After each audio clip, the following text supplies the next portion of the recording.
Has alcohol always been forbidden in Islam? Early jurists, especially those belonging to the Hanafi school of jurisprudence, had initially diverged from the complete prohibition of alcohol. This isn't the same as progressive prohibition of wine or khamr, when it was initially revealed that don't pray while intoxicated, and later it calls for a complete prohibition of khamr or wine. This video is purely for educational purpose only. Today, all four schools of law agree that alcohol in any shape or form is forbidden. Definition of the word khamr in the early days became very important in deciding on the ruling of alcohol for all schools, for Malikis and Shafis as well as Hanafis, as they interpreted the word differently. Hanafis, including the founder Abu Hanifa, Muhammad al-Shaybani, his student, and Abu Yusuf, decided on a narrow prohibition.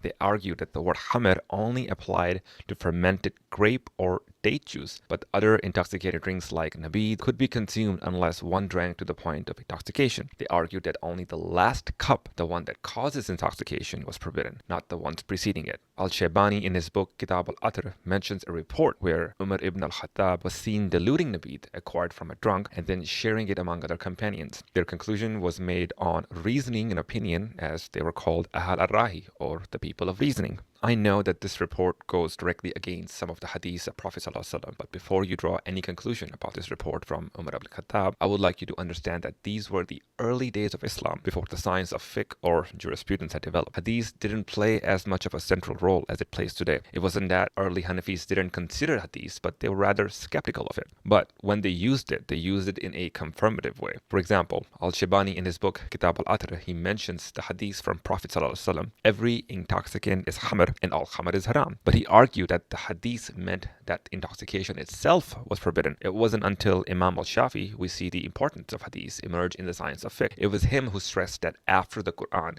it was the hadith whose chain or isnad was to Prophet ﷺ, and it should play a vital role in the science of jurisprudence. Maliki's and Shafi's definition of khamr was rather literal than cultural. Khamr literally meant to cover or to obscure something, like the mind and clear thinking. So all khamr was forbidden, not just grape or date juice, but also nakib and nabid. Ibn Zayd, a Maliki scholar, argued that the nature of alcohol itself is that it makes you gradually want to drink more. The view of Hanafi scholars lasted until the 12th century. It wasn't until later scholars like Al-Kasani and Al-Mahmubi who reinterpreted the earlier text, claiming that Al-Shaybani advocated for a general ban and eventually realigned the Hanafi ruling along with other madhabs. The story is a great example of the internal evolution of legal reasoning, and for someone who is interested in studying madhab as myself, I know I covered a lot in such a short time, and if I missed something, please let me know in the comments.